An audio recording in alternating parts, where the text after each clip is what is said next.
What's up, guys? Welcome back to the channel. I'm Chad, and this is Anime Ninja X. Today, we're going to talk about my personal favorite, the Warhammer Titan. Now, we're not going to include the Founding Titan in this comparison because, in my opinion, the Founding Titan is kind of like including All Might from My Hero Academia and comparing him to all the other characters in the anime, and that's just not fair. I'm sorry to all you Endeavor fans out there, but it's just not fair. The Founding Titan's pretty much the godfather in this Titan Mafia.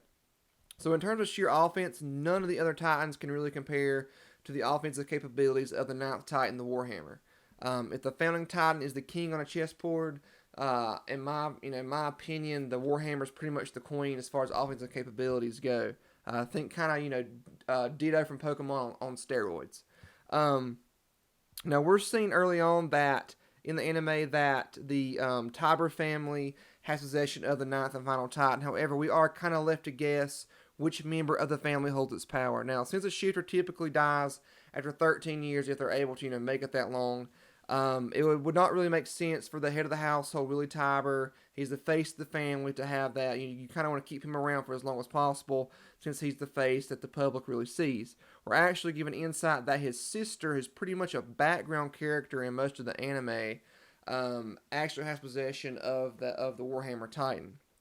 Now, this Titan has a unique hardening ability, which is not unlike some of the other Titans. For instance, the Armor Titan has this ability to make his fortress-like defense. He's definitely the most defensive Titan out of all the other nine.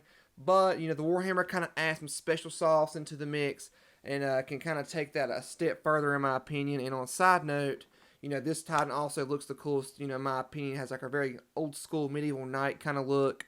It also has the ability to speak, which is the only other Titan that I've seen that can speak more clearly than the Warhammer Titan is probably Zeke's Beast Titan.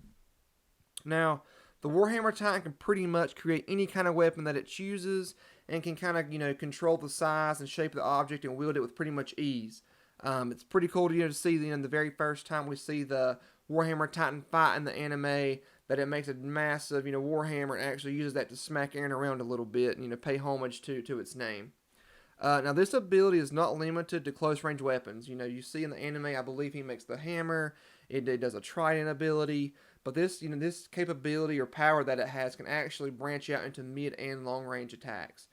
We see in the anime that it's capable of making a crossbow, which has a lot of flexibility to it, and then it also uses like a very poison ivy from Batman kind of move where it kind of spreads out like roots on the ground and shoots spikes up into the ground, for like more of a mid-range attack. It also, showed the very first time it fights, it makes a massive spike and kind of impales Aaron whenever he's in his attack Titan.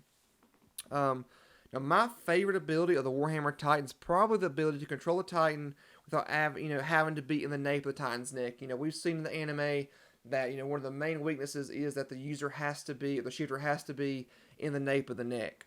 With this Titan, that's not the case. Most of the Survey Corps members and other members in the anime are taught that if you want to take down a Titan quickly, go for the nape of the neck. If you can get that, the user's there, then you can make that Titan drop.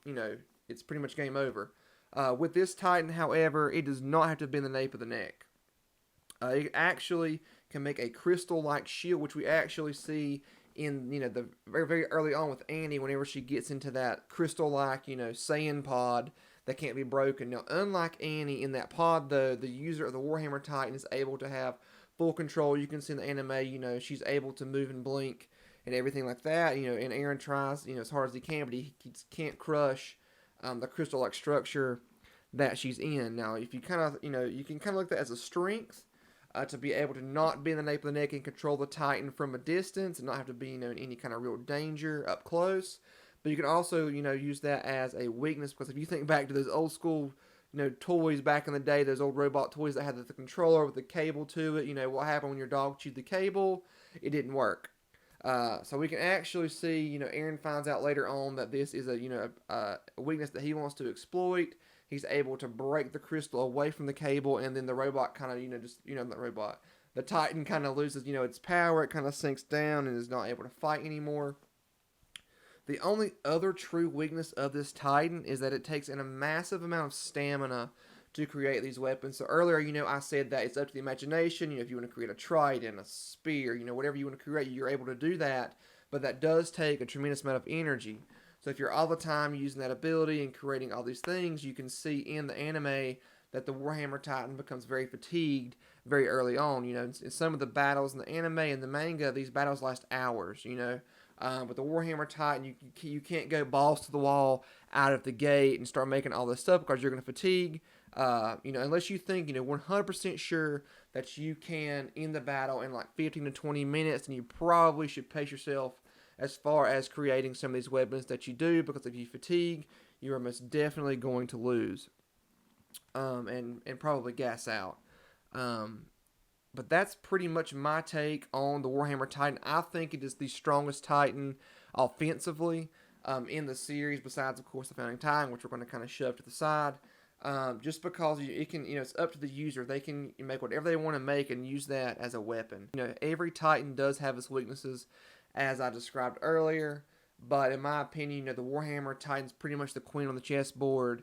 And has the greatest offensive capability. If you like this video, guys, and want me to do any other Titans, please like and leave a comment below. Be sure to subscribe, and let's go on this journey with me, guys, and we'll catch you on the next one. Believe it.